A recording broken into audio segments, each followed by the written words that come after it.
उसकी प्रयोजन नहीं है, हम उसकी चर्चा क्यों करें।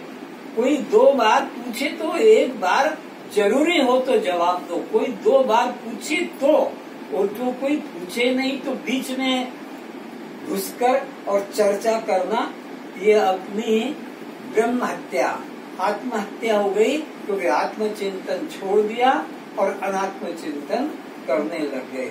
इसलिए निवेदन है कि ये सत्संग तभी सफल होगा जब तुम्हारा हर चिंतन, जहाँ भी दृष्टि जाती है, 2 दिन पहले भी बताया था, जहाँ भी दृष्टि जाती है मैं ही तो हूँ, चेतन ही तू, कहा ना, जहाँ तक वो लहर जा रही है, जहाँ तक लहर जा रही है जल ही तो है, जहाँ तक जल लहर है जल ही तो है। तो जहाँ तक तुम्हारे को दिखाई पड़ता है एक चेतन ही तो चेतन ही तो सारे रूप में है। तो अपना आत्मचिंतन को बढ़ाओ, जो भी देखते हो, कागज को मैं तो हूँ, तकिए को मैं तो हूँ, दीवार को मैं तो हूँ, जूते को भी, चप्पल को भी मैं तो हूँ। क्योंकि जब वेद ने डिक्लेयर कर दिया कि सर्वम खलुनम, एक ब्रह्म के अलावा एक अणु तिनका भी नहीं है। सूखा पत्ता जो पड़ा है तुम्हारे सामने, पैर रखकर चल देते हो, घास का तिनका पैर रखकर चल देते हो, चावल के ऊपर की जो छिलका भूसी चल देते हो, ब्रह्म से अलग कुछ भी, चाहे वो पुष्प ताजा हो कि सूखा हो, पत्र ताजा हो कि सूखा हो, सब सर्वम खलुदम ब्रह्म। तो बस यही बात को मन में धारण करो तो तुमने सत्संग कर लिया, तुमने जीवन सफल कर लिया, तुम्हारे पिता माता धन्य धन्य हो गए। अगर तुमने ये चिंतन अपने मन में समा लिया कि एक ब्रह्म के अलावा मुझ सहित, एक ब्रह्म के अलावा दूसरा कोई, मुझ सहित, मुझको छोड़कर, यानी अपने को छोड़कर नहीं, मेरे सहित सब यहाँ एक ब्रह्म ही है। खाना पीना, नहाना धोना, उठना चलना, लेना देना, सोना, ब्रह्म के अलावा कुछ भी नहीं है।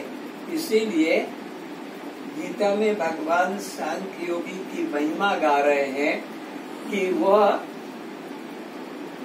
देखता भी है, सुनता भी है, बोलता भी है, चलता भी है, छूता भी है, खाता भी है, पीता भी है, सोता भी है, लेता देता भी है, ग्रहण त्याग भी करता है, लेकिन लगा दिया क्या, मैं कुछ भी नहीं करता, मैं तो केवल एकमात्र दृष्टा साक्षी, बस ये उसने धारण करता है। नेओ किंचित करो मिति युक्तो मन्यते तत्ववित्, आत्मा को जानने वाला, साक्षी भाव को जानने वाला, ब्रह्म भाव में रहने वाला, ये अंदर क्या जानता है कि मैं कुछ भी हो रहा है। किसके द्वारा? इन इंद्रियों के द्वारा सब अपना अपना काम कर रहे, मैं कुछ भी नहीं करता। नेव किंचित करोमिति युक्तो मन्यते तत्वित्, क्या हो रहा है? इंद्रियाणि इंद्रियार्थेषु वर्तन्ते इति धार्यन्, ऐसे मन में निश्चय है कि इंद्रियां अपना अपना काम कर रही है और मैं कुछ भी, तो वो धन्य धन्य हो गया। और ये सूर्य भी धन्य हो जाएगा, ये चंद्रमा भी धन्य हो जाएगा, ये पवन भी धन्य हो जाएगा, ये जल अन्न पृथ्वी भी धन्य धन्य हो जाएगी कि इस जीवात्मा ने मेरा उपयोग लेकर अपना कल्याण कर लिया। ये हमारे कल्याण के लिए सूर्य रात दिन तप रहा है, चंद्रमा शीतलता दे रहा है, पवन, उनका कोई स्वार्थ नहीं है सूर्य का। क्या हम उनको देंगे? जो विश्व को प्रकाशित कर रहा है, पवन दे रहा, हम तो उनको कुछ देंगे नहीं। तो उनका इसी बात में खुशी है कि हमारे उपयोग लेकर ये अपना कल्याण कर ले। तो वो हमसे कुछ आशा नहीं करते हैं, बल्कि हम ही उनको जीवन में धारण करके और अपना भी कल्याण करें, तो वे भी धन्य धन्य हो जाते हैं। चाहे वो पवन रात दिन बहता है कि पृथ्वी हमारा कितना निष्ठुरता का व्यवहार से फाड़ते हैं, तोड़ते हैं, प्लास्टिक करते हैं, गड्ढा खोदते हैं, केनाल खोदते हैं और फिर उसमें भी कचरा डालते हैं, मलमूत्र सब कुछ वो सहन करती है पृथ्वी। किस आशा से? कैसे भी करके इस जीव का कल्याण हो जाए। तो अब अपने मन में यही निश्चय रखो, जहाँ भी दृष्टि जाती है, जिस पर भी दृष्टि जाती है, वो मैं ही हूँ, मैं ही हूँ। बोलने की जरूरत नहीं। तो अब दर्पण में तुम जिधर भी देखोगे तो कौन दिखेगा? मैं ही तो हूँ। तब उसके साथ में तुम दुर्व्यवहार करोगे, दर्पण में जो दिख रहा उस पर थूकोगे, उसको पत्थर मारोगे, उसको कुछ करोगे, वो अब तुम्हारे ऊपर आएगा। दर्पण में तुम ही तो हो। तो ऐसा जागते रहो, जागो जागो, कब तक सोते रहोगे? ये जागने का समय है। ये मानव जीवन सोने के लिए नहीं मिला है। लेकिन लोग सत्संग में आते नहीं, और सत्संग में भी आते हैं तो बैठ के सो लेते हैं। और उनको कहो तो वो कहते हैं हम तो आत्मा तो है। तो ये कितनी मूर्खता है कि सत्संग तो मिलना दुर्लभ है, और मिल गया तो उसमें भी आकर हम सो जाते हैं। अब तुम देखो, घर में बैठे होंगे लोग, कोई अपना पकौड़ी खा रहा होगा, कोई मुड़ी मिक्सचर खा रहा होगा, और खोल लिया गणेश भगवान की कृपा से वो अपना मोबाइल, तो वो कहते हैं हम तो रोज स्वामी जी का सत्संग सुनते हैं, हम तो रोज सत्संग सुनते हैं, उनका सत्संग कल क्यों नहीं आया? ऐसे कुछ करते होंगे। तो ये मौका है जागने का। अगर अभी नहीं जागे तो फिर कब जागोगे? यही तो जीवन है। 84 लाख योनियों में कोई ऐसा जीवन नहीं मिला जिसमें कि तुम जाग सको। जागने का अवसर आया है तो इस मानव जीवन में ही आया है। और अब सो गए तो फिर वही भटकना है। आगे चलो। पत्थरों में वह चेतना गहन निद्रा में है, और मुमुक्षु में वही थोड़ा चौका है, थोड़ा जागरण शुरू हुआ है। वही सर्वरूप होने से कहीं 2 पैर से, कहीं 4 पैर से, कहीं 2 पंखों से, कहीं पेट के बल, कहीं स्थावर रूप में स्थित है। कैसे हम जीवो है तो दिखाई नहीं पड़ता। कोई पेट के बल चल रहा है, सांप और भी छिपकली नेवला, कोई 4 टांग से, कोई 2 टांग से, कोई पंखों से, कितने छोटे छोटे कीड़े मकोड़े। हम अभी खाना बनाते हैं, तेल रखा है आग के ऊपर कढ़ाई में, और पकौड़ी पूरी छान रहे हैं, और वो लाइट के ऊपर से जो कीड़े हैं वो भी उसी में तुम्हारे मिर्च मसाले की तरह पक जाते हैं, और तुम खाते हो, रोज खाते हो, बड़े प्यार से खाते हो। तो गरम गरम खाना है, तो गरम गरम खाना है तो साथ में वो आपका चाट मसाला भी बन जाता है। छोटे छोटे कीड़े अलग अलग प्रकार के, तो वो भी उसमें आकर छन छन छन फूटते भी है, आवाज भी आती है उसके अंदर। इसलिए मैंने मना कर रहा कि बस 6 बजे के बाद में किचन में घुसना नहीं, खत्म कर दो।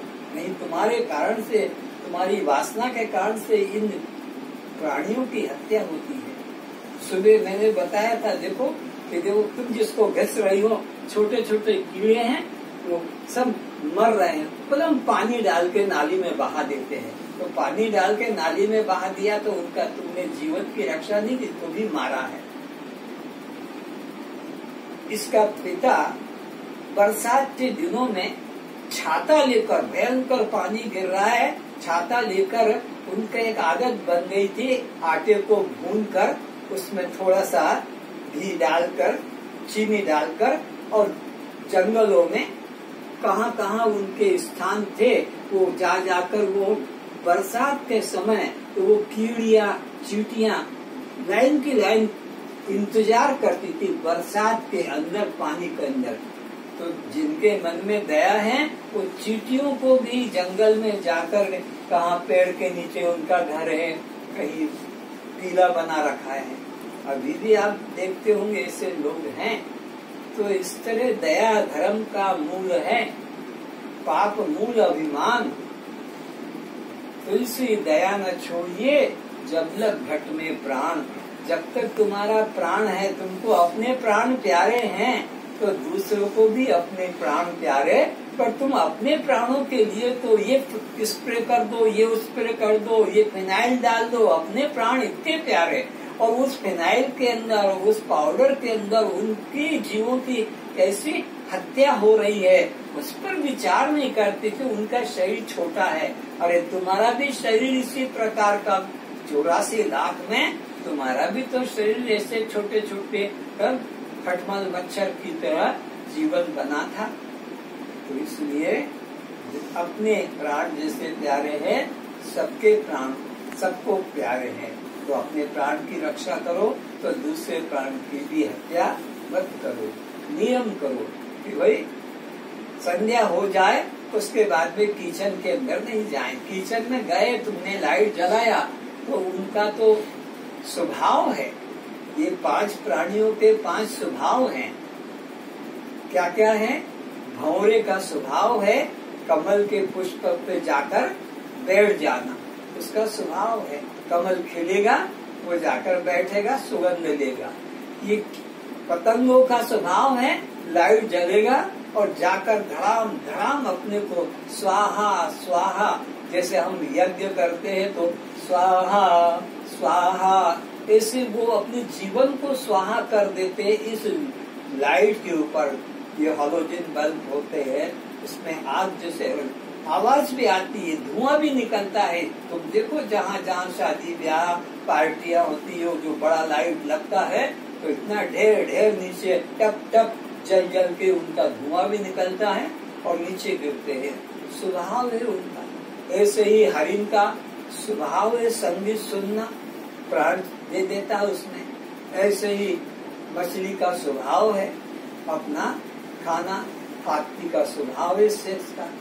तो इनका ये स्वभाव है। तो जब तक अपने को अपने प्राण प्यारे है, ऐसे इन लोगों की भी प्राणों की रक्षा करें।